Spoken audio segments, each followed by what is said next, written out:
Good evening. Welcome to the Tuesday, November 5th, 2019 school committee meeting. Reminder that these meetings are audio and video recorded. I'd like to call this meeting to order. Start with introductions to my left. Sharon Fairbanks. Robert Mullen. Good evening, Julie Bastucci. Good evening, Mark Branco, Assistant Superintendent. Hi, Mike Flanagan, Superintendent. Ryan McMahon. Anthony Tenarello. Paul Mitchell. Becky Stanton. Joe Messina, Business Administrator. Kenneth Moore, Student Representative. Please rise to the Pledge of Allegiance.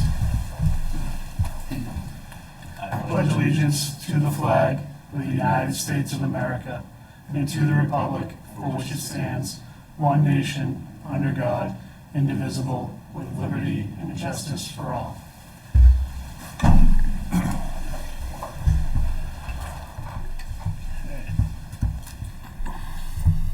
We'd like to seek a motion for the approval of minutes for September 10th, 2019 Superintendent Evaluation Subcommittee, October 15th, 2019 School Committee meeting minutes, October 1st, 2019 Policy Subcommittee meeting minutes, and October 15th, 2019 Policy Subcommittee meeting minutes.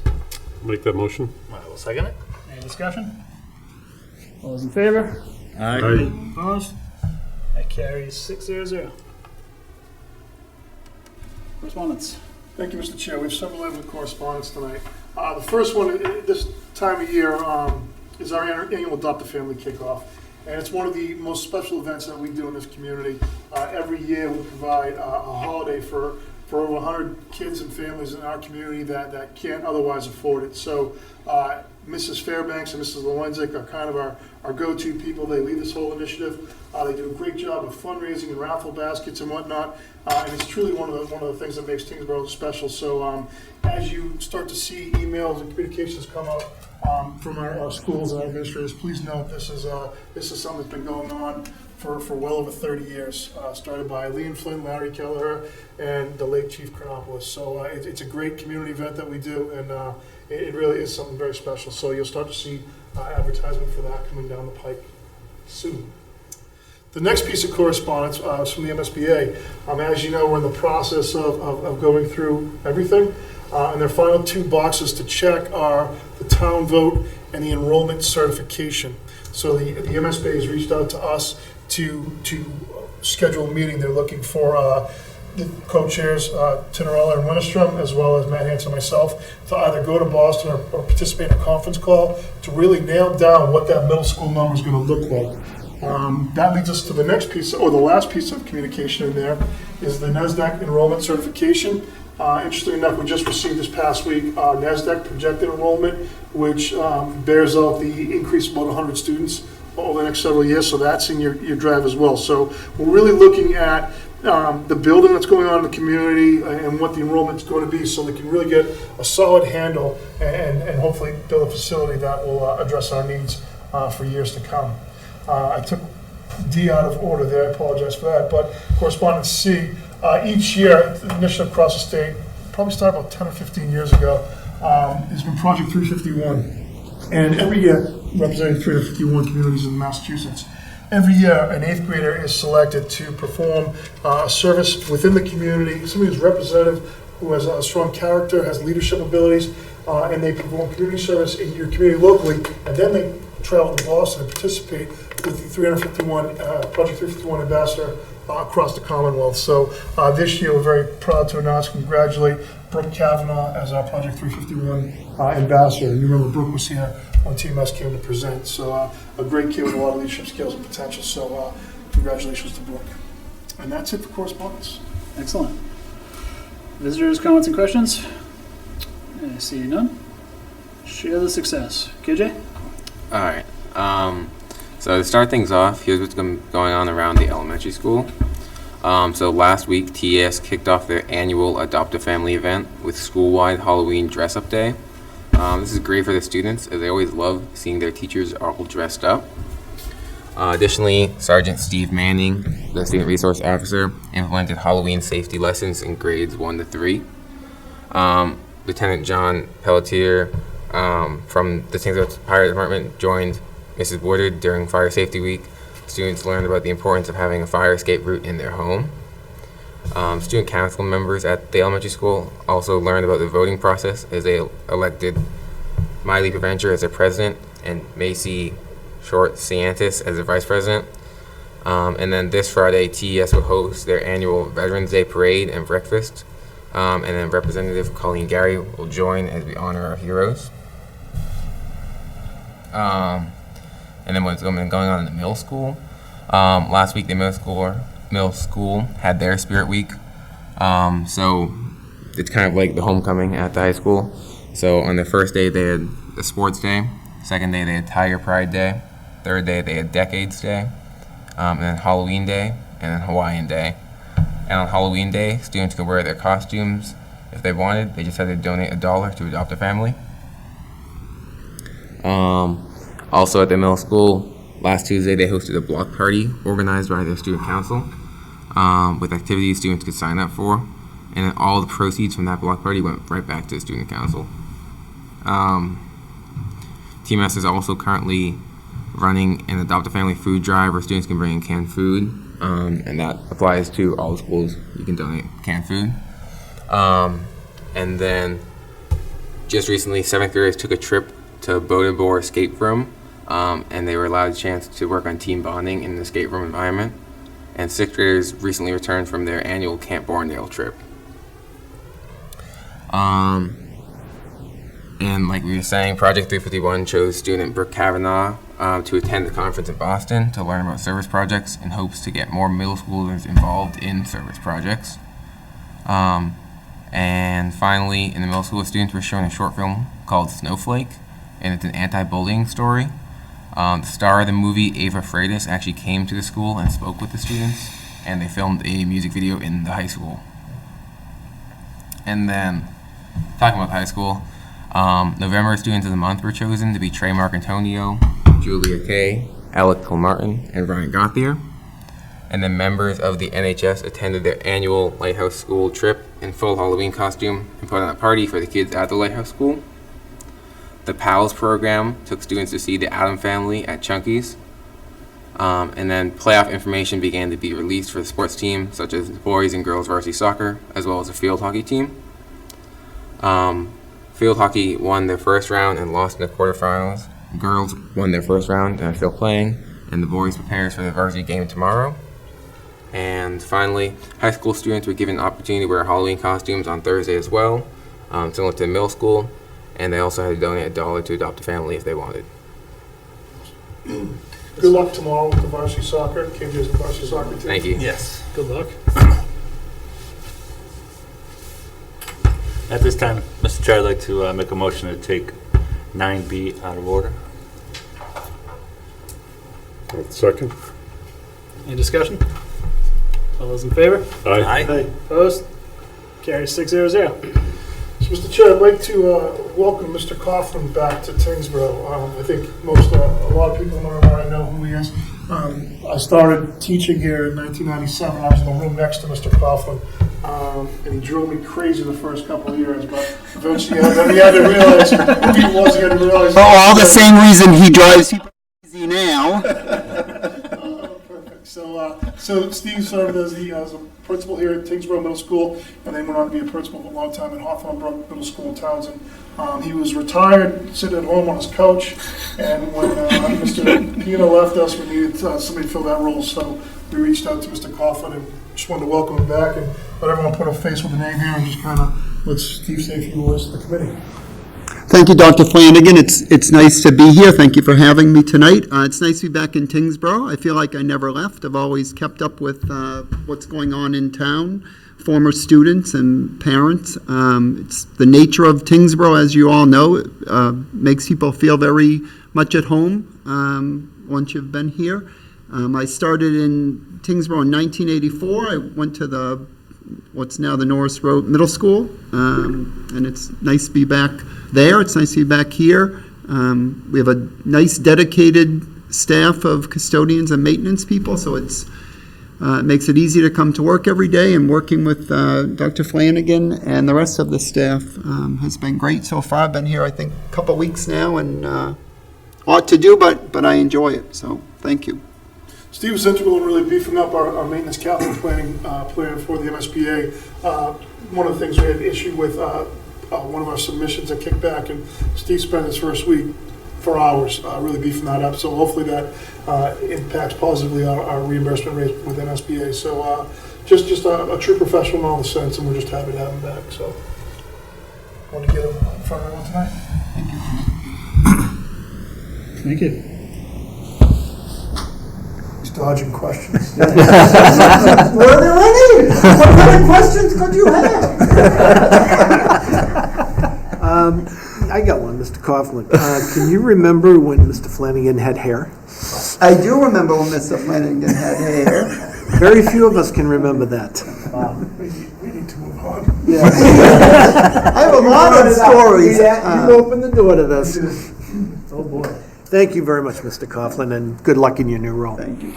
Have you found any deficiencies that we need to be aware of in your short time here? Or anything that, There, as you know, there is a lot to be done. I still talk about the new elementary school and the new high school, and they're, whatever, almost 20 years old, the elementary school. It's starting to show some wear and tear, so I think there's things to be done there. I don't know,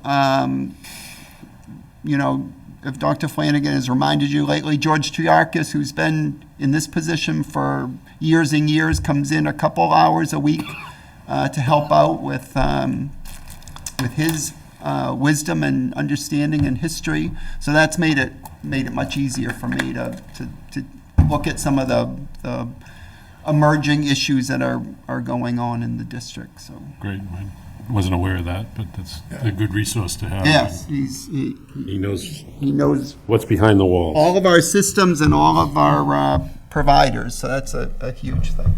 Great. And I think Steve brings a professional leadership lens through to the maintenance custodial staff that was lacking. And I think one of the things that he certainly updated was our ticket system, the Angus work order system. It was a tech-based system that had a lot of issues that Steve was able to clear up in the first couple of weeks. So we are moving our custodial maintenance crew into the 21st century, and it really helps us as we start to look at data to support the workload, the ticket system, the number of custodians we have in the district. So it's all good information for us to have. So Great. done a great job. Thank you. Excellent. Thank you.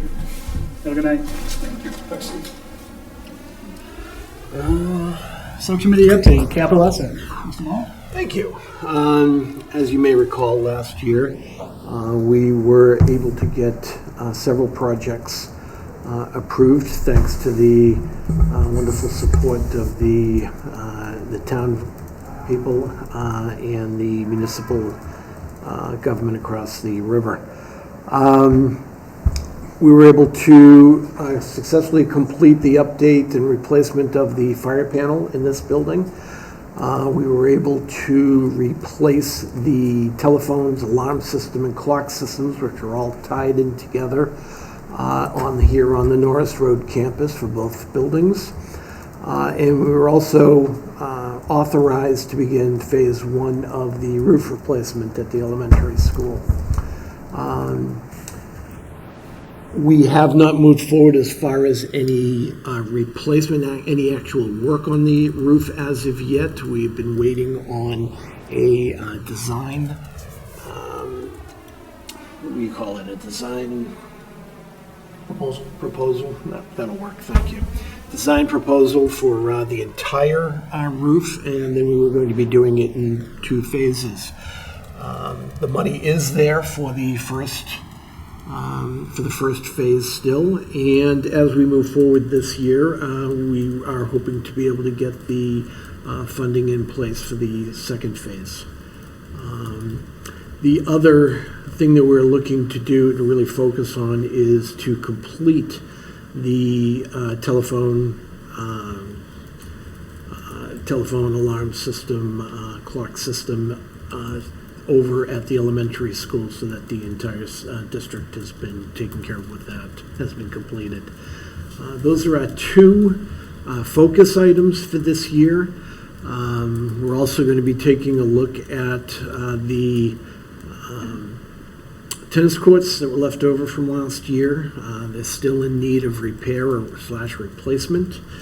We'll be looking at different funding sources and having discussions with the town on that.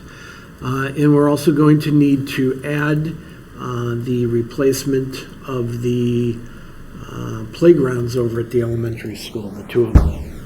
They're well past their lifetime. They are out of code for the state, and not something that we're looking to get done this year, but just getting it added to the plan so that people are aware of the necessity for that replacement. Does anyone have any questions? Is the track still on the list? Well, we have replaced a portion of it. Exactly how far into that, as far as the widening of it and the additional work on that, I believe that we are waiting for that to be a part of the middle school program, hopefully. Yeah, so we Before we go any resurfaced further. a section, I'm sorry. No, go ahead. We resurfaced a section of the track. Nothing has come off the list, so things that we put on last year are still on the list. Okay. The only new initiative this year would be the committee tasked me with do some research about playgrounds. Okay. But everything else we talked about last year is still there. So if the design proposal comes in for the roof at the elementary school, do we need to wait till next summer to do that project? More than likely. You know, we don't want to do it while school is in session. Which makes sense. Exactly, but I think having that plan in place, having the funding already there would be in a much better position to start that job earlier in the year. Hopefully, as soon as school is done for the year, I would be able to, if we had the plan in place for this school year, for past summer, we probably would have been waiting until late July, early August, and we may not have been able to complete the first phase before school is ready to start. So I think this is probably ideal as long as we don't have any issues with the roof currently or any more issues. We're still keeping our fingers crossed with that project. But I think we'll be in a good place. So they're coming this summer. If we were able to get funding for phase 2 through this year's budget, can we just do it all next summer? Possibly. We'll have to wait and see what the price comes in for this project. But it would definitely be something that would be ideal to be able to get all the equipment, all the staging in place, and get it all done at once would be ideal. But we'll have to wait and see. Okay. Anybody else? Thank you. I'm done. Thank you very much. Personnel. Notification of new hires. We have Carl Metz, a second shift custodian at TES, and Jared Marico, TES custodian first shift. Notification of resignations. Sherry Guthrie and Brian Smith, a couple of TES custodians. Good luck in your next adventures. Maternity leave extension update. Nicole Young, TES adjustment counselor. That is personnel. Number 8, unfinished business. School committee building. Yes, Mr. Chair. November 12th, next week. We attended a meeting last night with the pre-town meeting at the town hall where we discussed the warrant articles that will be put in front of the town for a special town meeting. And one of those will be our feasibility schematic design article. I ask everyone to please come attend the special town meeting. We need the support. Again, this is one phase of a very large project. Without this particular phase of the project, it doesn't go any further. So I think that's very important. The school building committee voted unanimously on $950,000, up to $950,000 for the schematic design. Will be discussed at special town meeting, but 55% of that is reimbursable regardless of the project or whether or not a project even happens, which puts us at about $427,000 if the entire $950,000 is needed. It could be less than that if the bids come in less than $950, but that would be worst case scenario. But we look for everyone's support, so if you have any comments or questions or anything before the meeting, please feel free to contact anyone on that committee. We do have a website. I don't have that available, but if you go on the Tyngsborough Public School website, you will find that, and all of our information is there. So please come vote. Thank you. Mr. Chair, just to add, we also have 8 to 10 high school students available for babysitting that night for any parents bringing little kids or need daycare. What time is that? Will they be there until? Is there a cap? To the end of the meeting. There's only 7 warrant articles, and 5 of them should go really fast. It's a good question. What time they're going to be there till? I don't know. They'll hang. They won't leave the kids alone. So. Okay. Do you know which warrant number we have? 7. It's the last one. 7. Okay, thank you. Excellent. Thank you. Second read policy, school committee, 1.2 school committee meeting. So I'll seek a motion to approve policy number 1.2 school committee meeting as a second read. I'll make that motion. I'll second. Any discussion? All those in favor? Aye. Opposed? Carries 600. New business. MCAS. Dr. Branco? Thank you, Mr. Chair. So it is that time of year for me to provide an update to the committee and to the public with our MCAS data from the 2019 administration from last spring. Preliminary results came out early August, and we were able to take a good look at those internally first, and then they were formalized and sent out at the beginning of the school year to teachers and then all the way to parents. So what I'm going to take you through tonight is a presentation that will be available on the school district website on the teaching and learning page starting tomorrow morning.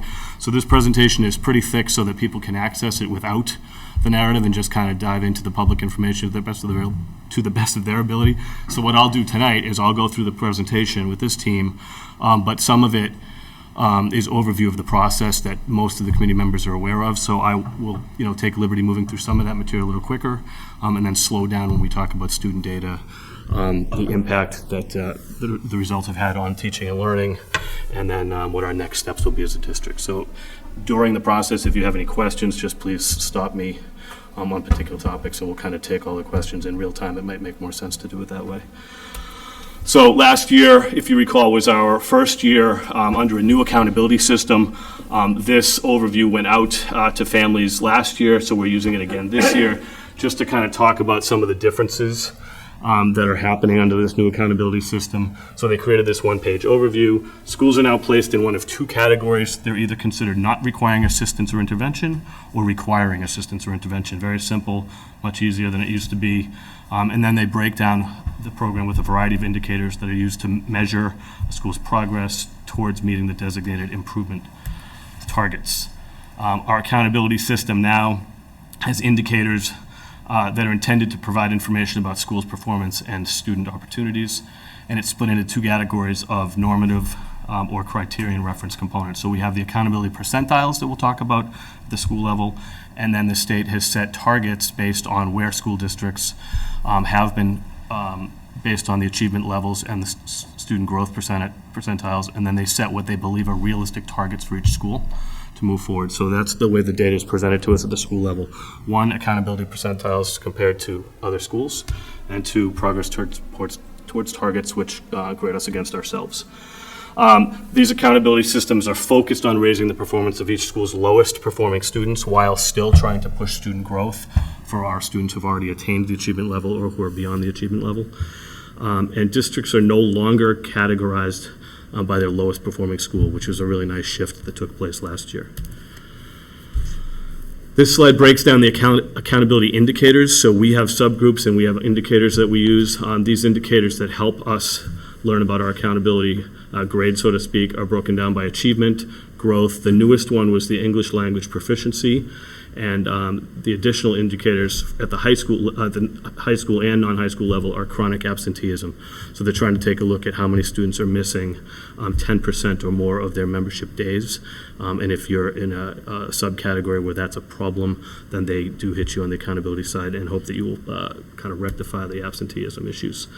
At the high school level, the only difference is you'll see the additional indicators around percentage of your 11th and 12th graders that are completing advanced coursework, international baccalaureate programs, dual enrollment courses, and that type of programming. So that has helped all high schools, including ours, take a good hard look at the levels of classes, the rigor of our upper programming, to make sure that we're doing right by all of our students, from struggling learners all the way up to our advanced students. So we use that accountability data to help inform programming at that point as well. The English language proficiency indicator was a big change last year across the state. What you have to understand for Tyngsborough is that we are currently considered a low incident ELE district due to the fact that we have less than 100 identified Ls, and that's an English learner. However, that number has continued to increase pretty quickly over the past few years, with a total of 55 Ls currently being serviced in the district. 3 have opted out of the program. However, they have to be monitored and put on a consultant model according to the DESE. We also have 28 who are called FELs, that's F-E-L, that stands for former English learners. So once you've exited out of the program for direct services, you're monitored for a certain amount of time until you've demonstrated second language proficiency. So that brings us to a total number of 86 L students currently being responsible and monitored in the district. So that number has continued to grow. Kate Wells, our coordinator and lead teacher in that program, has done a fantastic job building up our curriculum, our scheduling, and our direct services. She also has a consult model where she goes out to all classrooms, K-12, to meet with teachers who work with the students and to try to make sure that we're in good shape there. We also have a high percentage of our teachers who have been in the SEI program for sheltered English immersion and have that credential as well. So it is a population that we're watching and making sure that we do right by during their time in the district. I'll go through these quickly. It's just the weighting scale so that we understand internally what the percentage of each of these indicators is when it comes to quantifying our scores. So I'll show them to you quickly. And then when we finally get to the accountability system, we'll talk about that. The accountability percentile is on a scale of 1 to 99%. Adds up that percentage base that we just took a look at on the indicators, and this number is an indication of the school's overall performance relative to other schools that serve similar grade levels and populations. So it's not apples to oranges, it's not 100% apples to apples, but it's about as close as we can get with comparative schools or like school districts across the state. Again, it's normally used by the state to identify lowest performance schools. For us, it is very helpful with our subgroup categories. And so on this slide, I apologize for the small font.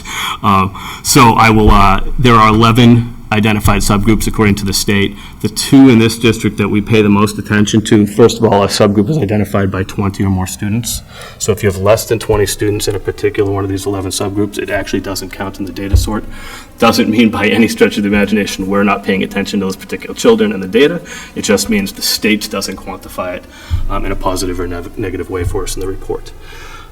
So we are paying attention particularly to students with disabilities, current and former L students, and the high needs student population, which is an unduplicated group of students who come from the economically disadvantaged, the students with disabilities, and the L categories. So the state takes those 3 subgroups of children, puts them together in a subgroup called high needs students. So we're paying close attention to our high needs students, our students with disabilities, and our current or former Ls. Those are the 3 subgroups in this particular district that are largest capacity, so to speak, and that we really have to look at how we're adjusting our curriculum and our instruction techniques to meet their needs.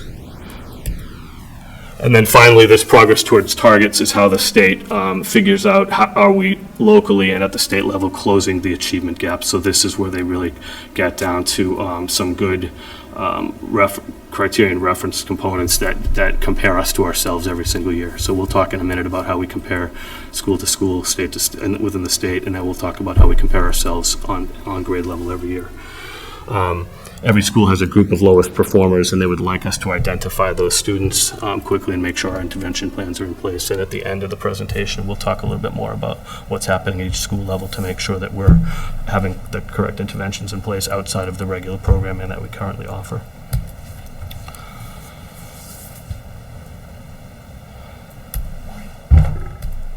So when we talk about setting the targets, this is the same as last year, but last year was the first year, so they went to this 4-point system around setting targets.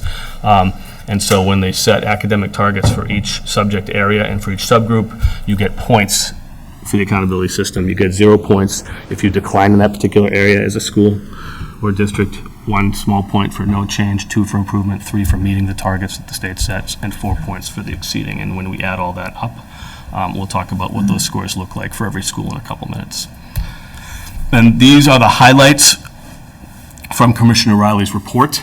I won't read all of them to you. I think a few of the most important ones are that this is the first year all 10th graders in the state have taken the next generation English language arts and mathematics test. So if you remember, our 3 to 8 kiddos have been taking that exam, but it was kind of a slow trickle effect to kind of get it up to the high school. So this was the first year that has happened. And overall, the state's average performance in English language arts was set just above the meeting expectations mark, around 500. So the scale goes from 440 to 560, with meeting expectations being right at 500. So the average around the state was just above the meeting expectations line, and we'll talk more about what that means for Tyngsborough in a few minutes. I think one of the other things to know, as this was also the first administration of the next generation science assessments in grade 5 and 8. So our 5th graders and 8th graders finally are taking the new MCAS in all 3 subject areas for the first time. And so that just happened this past spring as well. One of the other things we see is there is no correlation between the old test and the new test. And I think I spoke about this last year as a frustration for teachers and administrators when we try to talk about student growth and or programming and teaching and learning and instructional strategies in general. It's very difficult when the state just changes on a dime like that, and they have not developed any crosswalks. So we really have to sit on the new test for a couple years until we figure out what it really means when this percentage of kids used to be an advanced or proficient, and now the number of kids who are meeting expectations doesn't look the same because the criterion has shifted. And the state's answer is they have upped the ante, so to speak, after 20-something years of the old accountability system and the old test. This test is supposed to be more rigorous. It's supposed to be taking a deeper dive and giving us a push, so to speak, to get kids ready for college and career at a more rigorous level than they had been according to the other test. This slide is just in here to remind us that our class of 2021 and 2022 will be held accountable for competency determination requirements, getting a specific score on the new MCAS in order to graduate from high school. And the high school administration is responsible for ensuring that we work with that very small subgroup of students that don't hit that mark to either take the retake or work on their own individualized plan that will help successfully get them to meet the requirement. So all of that front load is just to get us to the district data so that we can talk a little bit about it. So the 10,000-foot view from an accountability standpoint is pretty sound across the district. Once again, we are in the highest category of not requiring assistance or intervention at not just the district level, but at all of our schools. The high school, much to be proud of. The progress toward the improvement targets at 52% puts us in a category called substantial progress. Anything above 50% the state considers to be very sound work. And the accountability percentile of 84% is very strong. That means we're in the 84th percentile compared to all high schools with the like or similar profiles. So I can't say it enough. I say it internally, I'll say it externally, that the MCAS needs to be a formative assessment in grades 3 through 8, and it unfortunately, good or bad, does shift to become a summative set of data when you get to the high school level. So we use it very formatively in-house for kids when they go through 3rd to 8th grade. When they hit the high school, it really does become an end game conversation about how have we prepared them for the exam itself, and on that one particular day or two that it's administered, how do the kids profile against the curve and against their peers across the state. So at the high school, the data continues to be very strong, that we are preparing ourselves well and our students well across the state. At the middle school, we see some really positive growth. That improvement towards targets is much, much higher than it was last year. So while the accountability percentile is not that impressive because it's below 50%, the growth is very large, and you'll see some math data that shows why that growth jumped up. because we've done a lot of great work in math at the middle school over the past couple of years. So my best professional assumption is if we continue on that growth pattern above 50%, that accountability percentile will continue to go up at the exact same time. And at TES, it's a very similar answer. 52% again, going towards our targets above the 50% range, and their accountability percentile right at the 51st percent is actually up from last year as well. So all schools are on an upward trend. High school continues to do solid work comparatively across the state. Yes, thank you. How does the district have 57% progress towards its targets while all the schools have 52 or 53%? Because I believe when you have the district number, it counts students who are physically in our buildings as well as students that we're accountable for outside. So it could be kids in alternative placements, could be homeschool students that for whatever reason chose to actually take the test. So you won't see, when you pull district data versus school data, you have to be real careful. So if you pull 6th grade results, for example, as somebody doing this work internally, we have to ensure that we're pulling 6th grade school data, not 6th grade district data, because that's a different set. So when we work with teachers about the impact we're having our kids in-house, we pull school data, but at the high level of the accountability, I'm not sure I actually have the choice to pull the data that way. Okay. Does that make sense? Yes. Thank you. So this slide shows the old. I don't think the math adds up on that. You're saying kids that aren't in the, we have over 500 kids in the system, and you're saying the kids that aren't in the system are the ones that make that number go up? No, the reason that the increase could happen is because we're using more children, right? I mean, I could go back and look at the real answer, but I believe it's the number of students that are pulled. How many, we've got 1,690 kids in the system? Yeah. So to make you got 52%, So can I 53%, clarify your question, Ryan? 52%? I'm sorry, are you asking about the 57% in the district?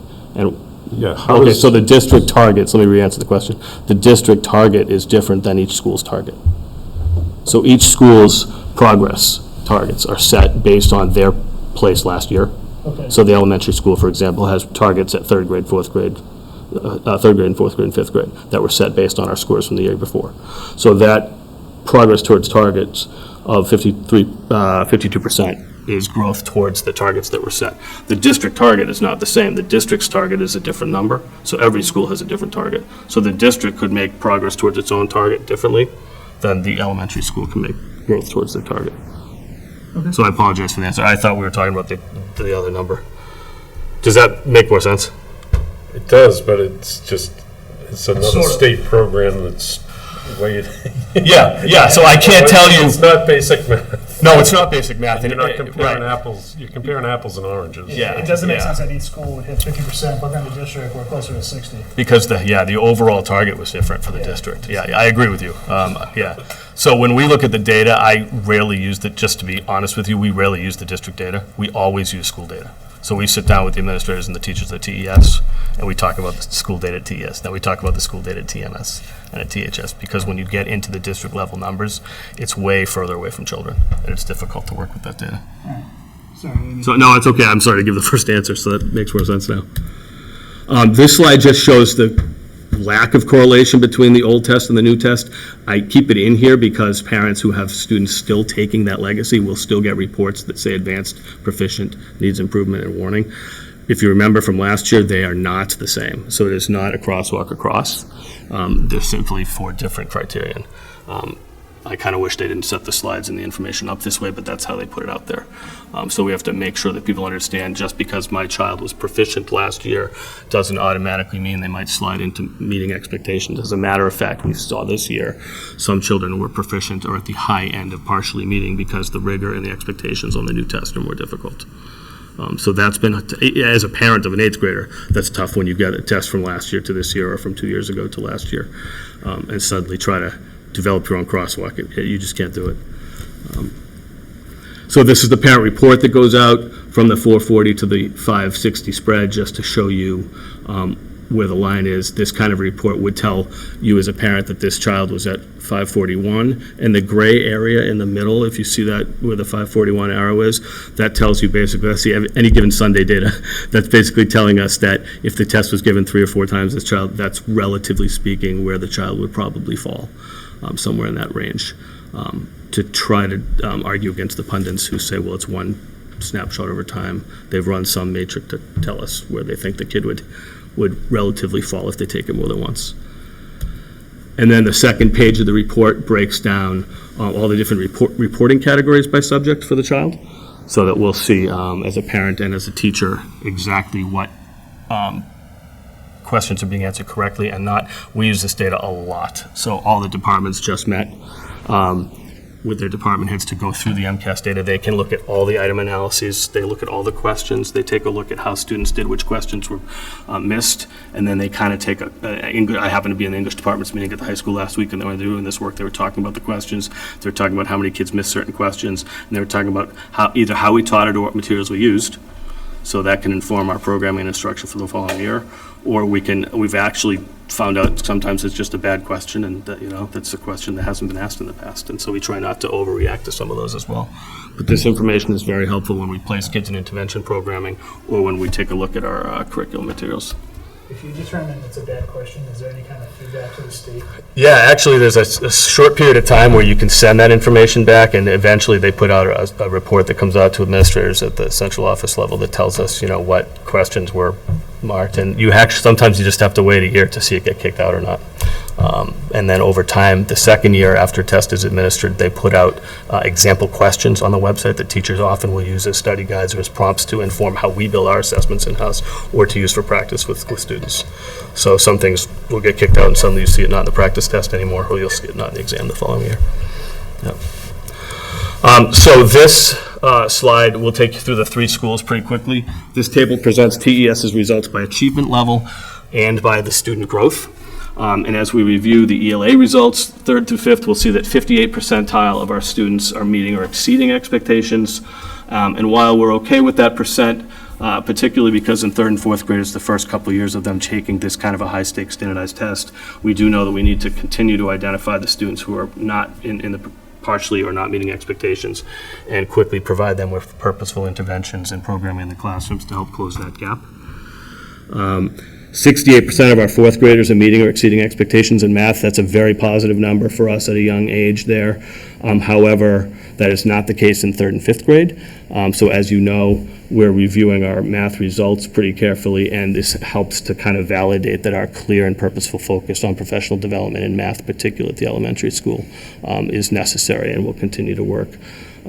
So as we track that particular group of 4th graders, their scores were pretty high as 3rd graders as well. So that cohort data is very powerful to us, so we can watch the 3rd grade move to 4th, the 4th move to 5th, and we can track the whole group of kids too and decide if we have one cohort that's higher than another.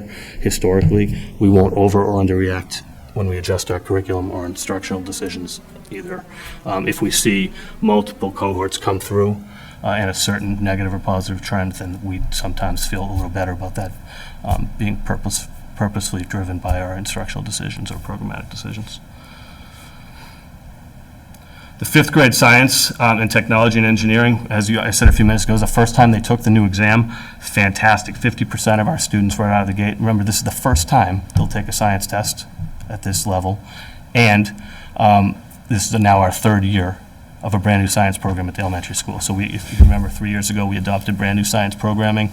We did a lot of professional development training around that programming. We've dedicated actual purposeful clock time, so students don't have as loose a structured science time, but it's required science time on a rotational basis at the elementary school. I think all of those decisions, instructionally and programmatically, have paid off to get to 50% of the students already meeting expectations right out of the gate in their first year is a really powerful change for us. And finally, when you look at the student growth percentage on this chart, we see that the 4th graders demonstrated strong growth as a whole. And they are well above the state, and that our 5th graders are collectively just below the 50th percentile. So again, the state is looking for 50% or higher in student growth, and the majority of our grade levels have been doing that, but when we identify a group such as our 5th graders that are a little below that, then we start to dig into the data by name and we start to take a look at which kids have grown above 50% and which haven't, so that we can make sure we're supporting them appropriately in the classroom. Any questions about TES before I jump buildings on you? Do we look at what classrooms the kids are in to see if maybe it's the teachers versus? Yeah, so you can use data a million ways. I will tell you that it is not done strategically or purposefully for that reason. In this particular district, we look at it as a whole group, and the teachers look at that data collectively as a team, so the whole third grade will come together for that reason. I will tell you, as someone who knows how teachers look at data, you take your children's data very personally anyway, because you had them. So I will tell you that when a team is sitting together, they will look at their own data together, and they can identify their kids. And so I believe that does inform me as an individual teacher. We have not used it in that way. The state does not want us to use it in that way. It's not a gotcha set of data. It's supposed to, right? It's supposed to help us really inform what we're doing professionally. And so, there's a lot of ways we can use it. And again, you need years and years of data to make professional judgments. And so we're not trying to make professional judgments right now. We're trying to make instructional judgments for children. And I don't know if that question came out exactly how I wanted to ask it, so I apologize for that. I think to your point, it doesn't necessarily mean a gotcha. Yep, I know. Right, yes. You can identify people who need some professional development. Yes, yeah. Help bring them onto the other level. Yeah, I think we're very careful to not let the perception be that that's the purpose of the data at all, and we have to continue down that path. Just to clarify, this is last year, so it says 4th, 5th grade. Those are Correct. Yep. Correct. So when we look at the middle school, the ELA results 6 through 8 put us a little less than 50% of our students per grade level at the meeting or exceeding. Middle school expectations went way up when we went from the legacy exam to the new exam, particularly in writing. Used to be, if you've had kids come through the old system, everything stopped in 7th grade, and that was the almighty 5-paragraph essay, and we went hard and heavy on writing for one particular year. Now there's just this expectation, and it's a good expectation, that we're writing across all content areas. Kids are learning to write all the time and using those skills. So we are taking a good look at the middle school about how we're teaching and expecting and assessing our writing programs. And as a matter of fact, tomorrow is going to be a fantastic day. We have a full day PD day tomorrow. The middle school ELA team has spent the last early release writing a year-long professional development program for all of the teachers at the middle school called Writing Across the Curriculum, and it's going to help everybody from the band director to the science teacher and everybody in between understand that we are all teachers of writing, and that there's an expectation that students write in all content areas. And you should be able to tell me as a band director what the expectation is, and if you've given me the right tool and the right rubric, I'll be able to assess that and assign it well. And so that's going to be a year-long focus at the middle school to really try to help us push the envelope with kids, so that by the time they walk over here to the high school, their writing skills are on par with their reading skills. Our students traditionally coming out of the middle school are doing very well when it comes to their reading skills, when it comes to their phonetic awareness, when it comes to their word development, when it comes to their vocabulary, and we believe that's because of the amount of reading they're doing. We just want to make sure that we're doing the same amount of writing at the same time. So the ELA data is floating right around that 50%, and we're pretty sure that that's why. As we review math, we're really pleased to see that more than 50% of our students at the middle school are meeting or exceeding expectations in math. That is a huge, huge shift over the past couple of years. Also encouraging to note that we're exceeding the statewide results in math in all 3 grade levels. That's the first time that's happened. And that our student growth percentage is above 50% in grade 6, and it's almost 60% in 7th and 8th grade. So if this is the first time you've heard numbers above that since coming up through the elementary report tonight. So middle school math, great authentic example of what can happen when we focus hard on instructional practices, content knowledge, realignment of curriculum, and then when the community comes behind resources, because we adopted brand new resources 2 years ago for that team as well. So that they are a great solid example of when it all comes together after 2 or 3 years of work, the results kind of come to fruition. 7th and 8th grade science, also very positive data here. Really happy to see that 58% of our students are meeting or exceeding expectations. Again, just like their peers at the elementary level, they take the test in 5th grade, then they come back into the middle school, they go 6th grade, 7th grade, 8th grade, and then they don't take an MCAS until the 8th grade. So much to the dismay of the 8th grade science team, it feels like it's all on the backs of the 8th grade, but it's really a cumulative test of knowledge over 3 years' time. So to say that we're retaining that knowledge and that 58% of our kids are above the mark expected by the state is really solid at that time. And then we know, which you'll see in a minute when we get to the high school, we knock it out of the park when the summative data kind of counts at the end. Questions about the middle school? I guess my question would be, what do you feel that you've got these 4 categories, I mean, where do you feel those numbers should be? Just 50% of the students meeting expectation? Yeah. Seems like a low number to me. Yeah, so it's unfortunate language for the state. So when we get to the high school, and when I talked about that number to pass, so to speak, the state has actually set that right in the middle of partially meeting. So the 10th grade expectation, which is unfortunate because it's a language decision by the state, the expectation is that they're right in the middle of the partially meeting category, and that is the high school graduation ticket. So it's a mixed message that they send, right? So they say, okay, you can be in the partially meeting, and that's college and career ready, but then they categorize the next level as meeting expectations, and the one above that is exceeding.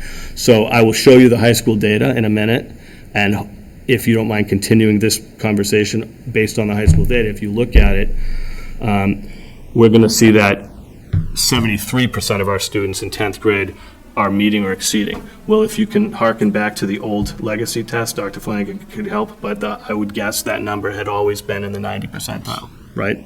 So we are used to seeing 90-something% of our kids are up at that level. Advanced to proficient, using the old language. 73%, that does not mean we've suddenly gone backwards at the high school level. If you run the amount of kids and the percentage of kids, it's the same, but what's happening is the state has made the test more rigorous and cranked up the expectations. So I guess 73% is the new norm, I think. For a high-achieving high school. Well, do you think that 73%, even for the high school, do you think 73% of people meeting expectation, what is that, 27%, 27% that are considered by the state not meeting expectation? So what?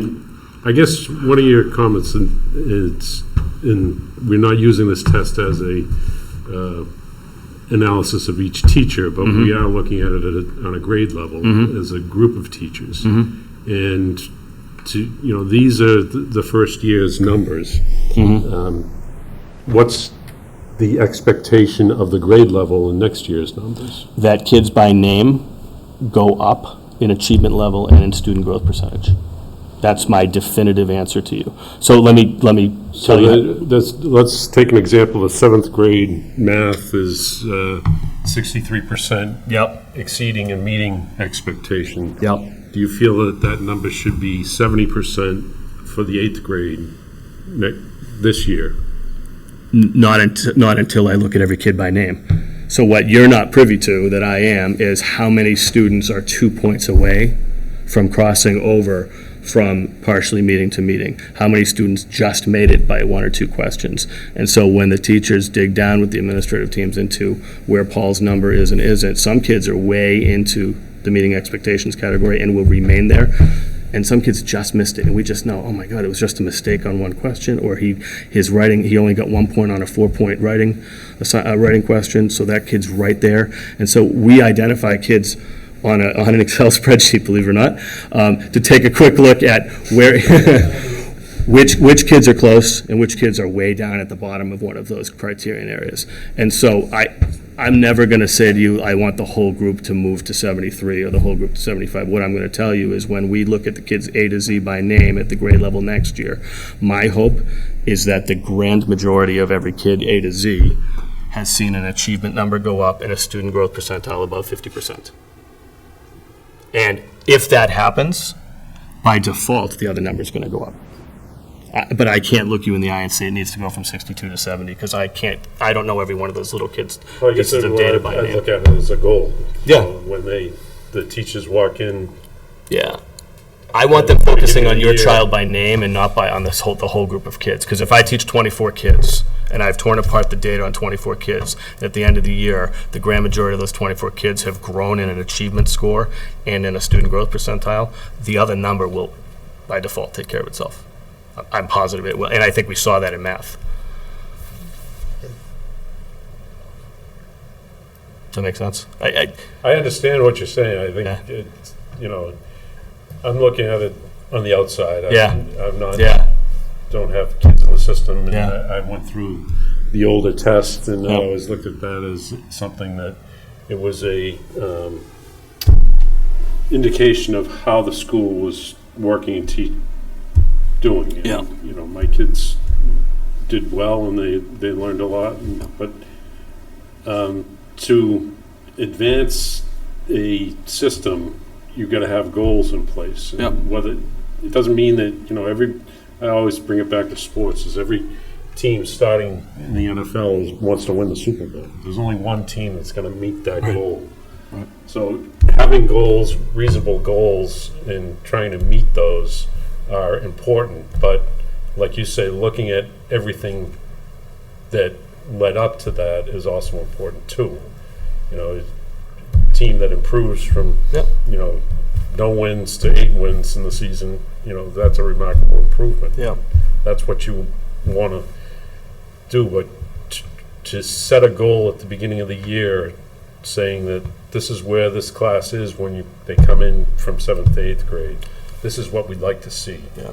And how we get there. And I'll share with you one of the dangerous pathways to getting there that we have to caution people not to do, because people who are really clever at this can figure this out.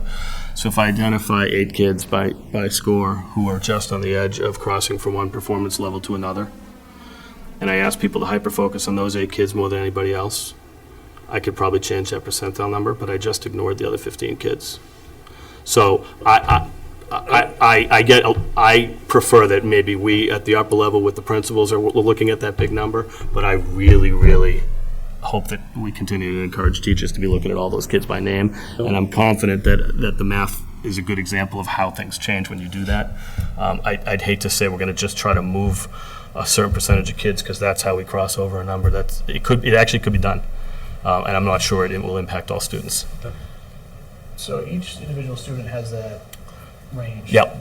I don't know what percentage they put on that. Yes. 95% confidence or whatever. Yep. Do we get that same range as a district? So we have 52% or whatever the number is that are meeting expectations. We get it this way. We get it broken down by grade level and subject area. So we don't get, it could have been 48%, could have been 56%, it could have shifted this way or that way. No, so what we do get is we get the whole school, for example, which is, again, it's high level data, but it's much less meaningful when you look at the whole school. It's much more meaningful to move children in a positive direction when you look at the grade level cohorts and you look at the kids by name. So they do tease it out. They'll hand us the whole school's percentile, and they'll hand us the whole school's growth. And again, I believe, and correct me if you think we're wrong here, but I believe when the commissioner puts his information out, and we saw this in the slides earlier, that they use that accountability data to identify lowest performing schools. Mm-hmm. So it will tell the state that, oh my God, we have a red flag here. We're never going to, be a red flag. We're trying to adjust to the needs of kids by name, and eventually those percentiles shift the direction they shift. The hardest thing for us was seeing the old test versus the new test and getting used to 90 percentile, now seeing 73, and saying to the high school, look, that's a high number. They changed the test. Where you're looking at the middle school where we're not as strong in the writing, is that something that you're also trickling down to the elementary school to help feed into the middle school more writing? So it sounds like you have a great program that you're about to roll out in the middle school. Is that something that you're also planning to trickle into the elementary school? So they've been doing Readers Writers Workshop for years, and they have a pretty solid foundation of writing. The difference is there's right around 4th or 5th grade, and maybe it's a little later in this particular district, writing in public schools or in any school setting flips, and for a certain amount of time you learn to write, and then eventually it flips and you write to learn.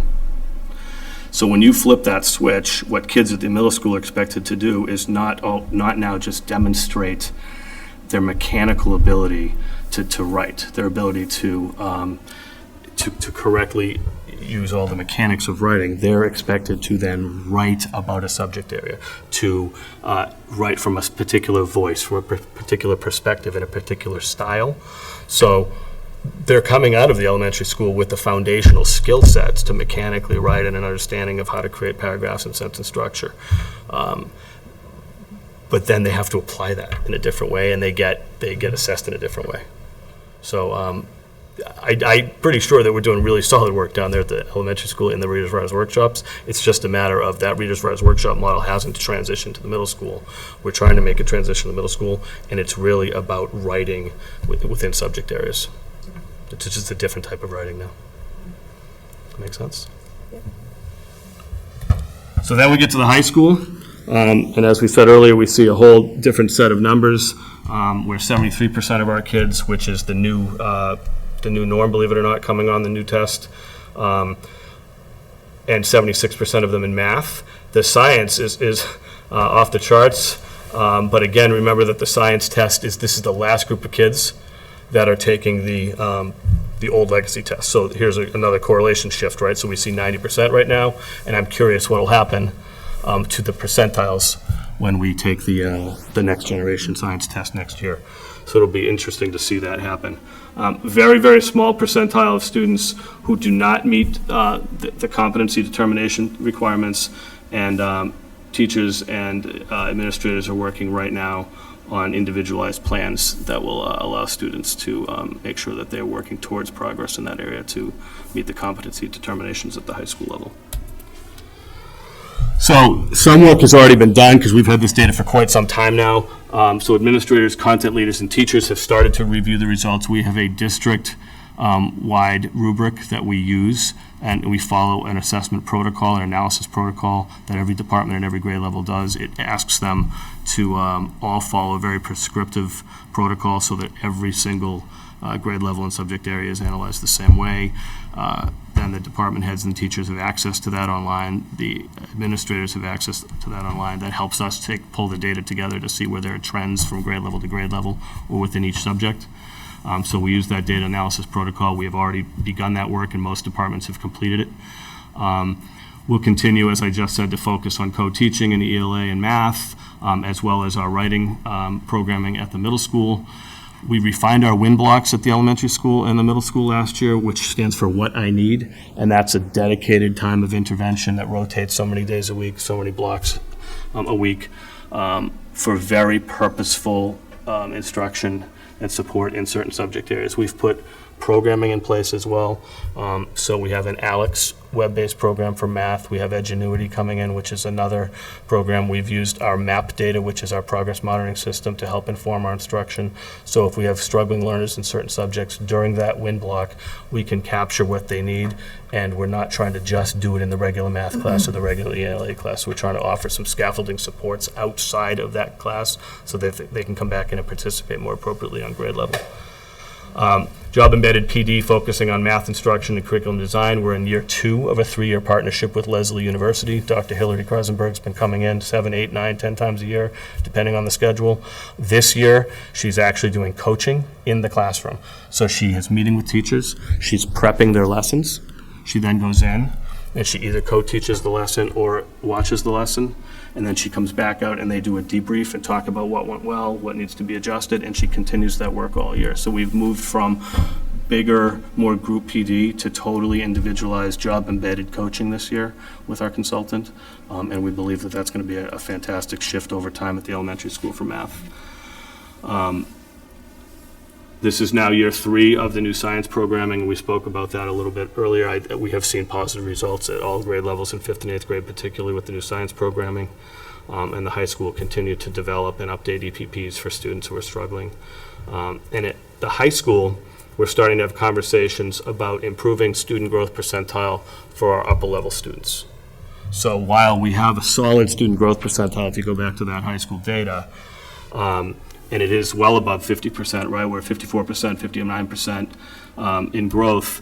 we're going to start to look at our high-achieving students and make sure that our high-achieving students continue to be above 50% in student growth percentile, because we want to make sure that we're pushing those kids against themselves, so to speak, and making them better tomorrow than they are today, and not that they're just coming in, as pretty smart, high-functioning students, and they're walking out similarly. We want to make sure our programming and our instruction has really impacted them and pushed them. So that's going to be a focus at the high school as well. That's all of it.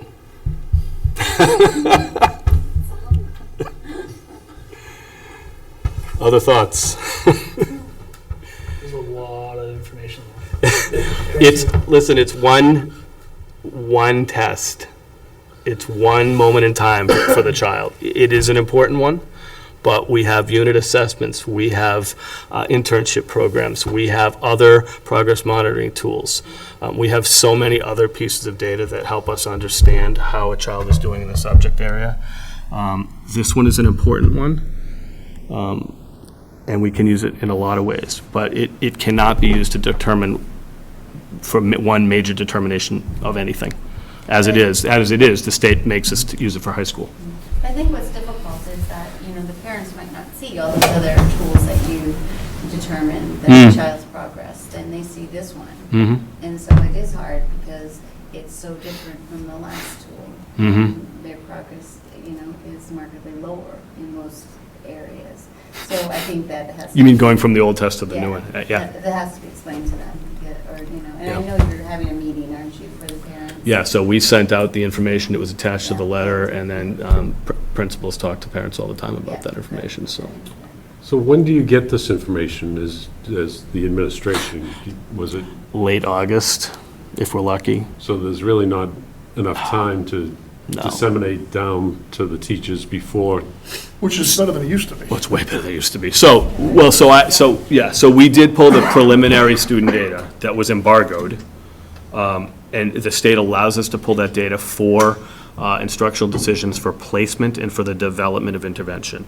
So we did have the preliminary data, even though it was raw, in the hands of administrators that could go out to teachers day one, where they could look their kids' scores up, and we could start to know, okay, I'm inheriting these kids in 5th grade. Here's where all of these kids by name were. I can't talk to anybody else about this data yet because it's embargoed, but we can talk about it in-house for the purpose of making adjustments for these kids by name.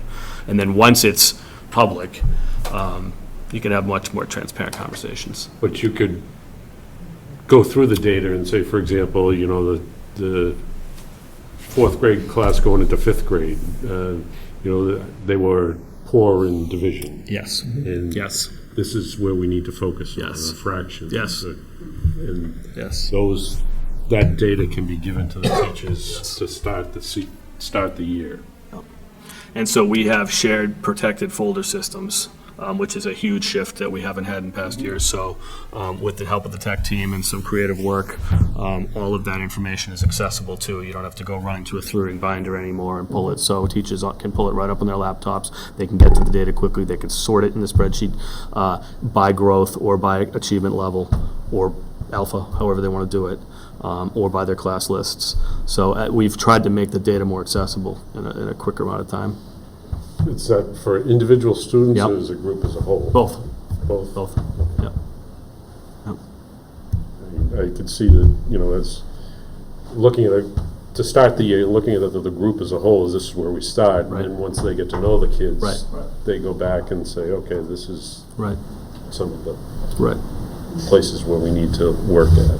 Yeah. So, And, just to Julie's point about reporting, the elementary school is working on standards-based report card review tomorrow. That is the whole focus of their PD day, and that was, 10, 12, 13 years ago that we rolled out the first standards-based report card at the elementary school. It's been a while since we've taken a look at that, and it is a fantastically important tool that, honestly, I'd love to see at all grade levels. It's just, I'm not sure I'm going to see that in my lifetime, but it is absolutely appropriate at the elementary level right now, and even there, we have to talk about what that criterion is and isn't, and, using language instead of letters. For those of us who grew up with ABCDF, it's a very difficult shift.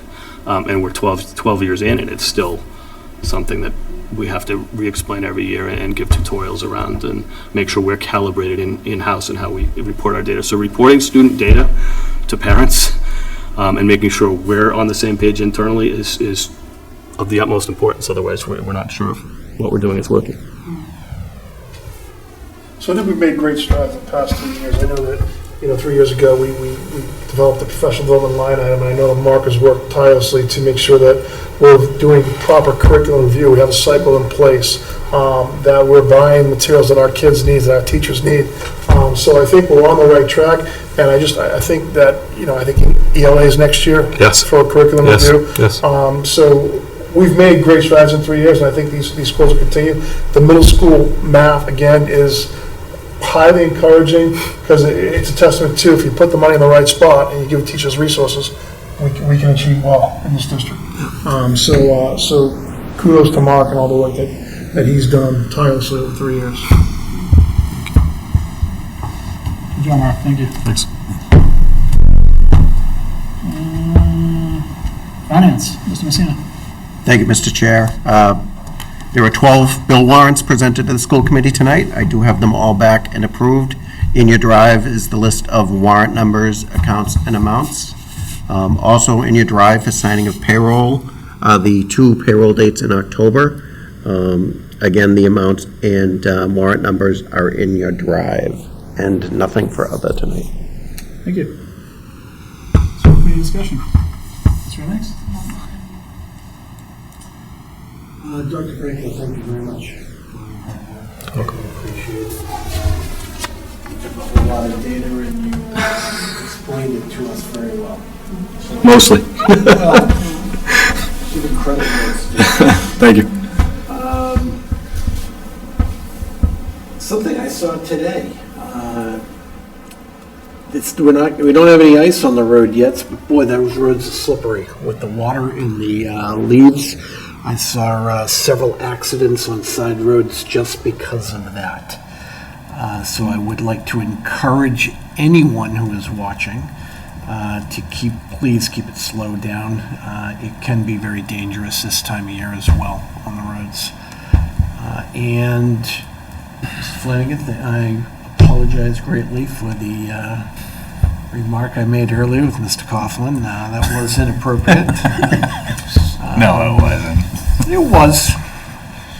But that's all I have for this evening. Tough to follow that one, but I have a few things to say. First of all, I wanted to congratulate all the sports team in the high school. I think my understanding is they all made it to playoffs. Yes. And they're all currently involved in their pro games, and I wish them the best of luck going forward. And I'd also like to say thank you to Dr. Flanagan for writing the October update for the school committee for the superintendent goals. I hope all of you have read through it. It's very informative on how the administrative team and Dr. Flanagan are working toward completing the goals for the year. And also an additional piece that you added this year, which is important, is the standards and how that we are meeting the standards, or standards we're meeting in what areas. Thank you. Just a quick update on the computer science front, because I know we've talked about that change and what's happening at the state level. That recently Derek Piper and I applied and were accepted into a grant-funded program sponsored by UMass Boston that is set up to purposely help school districts steer their district in the right direction, so to speak, in developing a K-12 comprehensive computer science program plan. And so that team happens to be in a curriculum review cycle right now, so the timing could not have been better. And so we had Deborah Bover from UMass Boston come out last week and present to our computer science and STEM teachers, as well as Mr. Piper and myself on the early release day. We have been accepted to participate in that particular grant-funded program for the year, and we'll be sending our teachers out to 5, 6, 7 different sessions. So I'll come back to you with hopefully some exciting computer science programming updates throughout the course of the school year. I don't have anything to add. I'm all set, thank you. I just want to thank Mr. Coughlin for coming in, for stepping in such short notice. He's always been such a great asset to our schools, and we certainly need him now just as much as we've ever needed somebody in that role. So thank you to Mr. Coughlin, and thank you, Dr. Flanagan, for convincing him to join us. Also, just want to remind the citizens of the November 12th special town meeting. We do have Article 7 on there relating to the middle school project, as Tony had mentioned earlier. I was over at the elementary school this weekend, and I wanted to get a better understanding of the culvert repair. And is there anything going to be done between now and when the macadam plants close, probably at the end of this month? Do you know what the status is of this? I don't know any new information from our last update, so we reach out to Justin. We're on hold waiting for National Grid.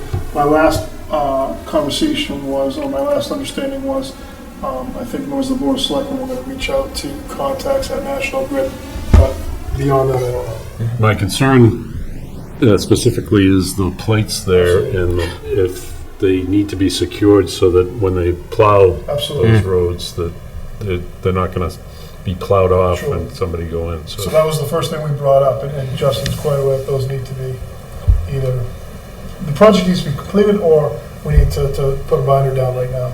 Yeah, so the next I'll week, follow up next week or tomorrow. so, Yep. we should get some answers on that, because I know that by the end of November, all the hot top plants close because it's just too expensive to heat that material in the cold weather. Thank you. I had a question about the conference this weekend with Julie. Do we need to take a vote to make her our delegate? To the I voting don't believe member? we did because she was made the alternate at the last vote, so I think we're okay. So we're okay?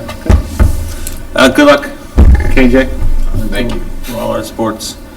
Hopefully we'll get to some of the games. That's all I have. Doing culvert email.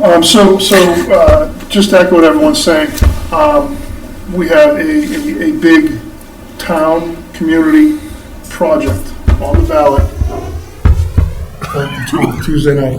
We will have 8 to 10 high school students available. This is, I'm not trying to be dramatic, this is a generational vote. This is something that's going to impact kids for the next 20, 30 years, potentially in this community. I think we've done a lot of work. I think it's out there that our middle school is over 50 years old, that has deficiencies. I don't think anyone's arguing the need for a middle school. And I think people are just trying to wrestle with the cost and fitting in everything else that the town needs. I equate it to your house. If the stove breaks and the dishwasher breaks, you fix them both, and you have to find a way, and you have to do it within your means. So this is a big project that's going to impact our kids for a long time. And I just encourage everyone to come out and please support the Article number 7 for schematic design and feasibility study for the middle school. Thanks. Mark, great job with that presentation. Thanks. I get nervous when I heard you presenting tonight. When I saw the MCAS data, I said, oh boy. But it is great job. It was actually very entertaining. I enjoyed it. KJ, good luck. Thank you. There'll be no need for executive session tonight. I'll make a motion to adjourn. Second? Discussion? All those in favor? Aye. Opposed? Okay, 6:00, we are adjourned. Have a good night.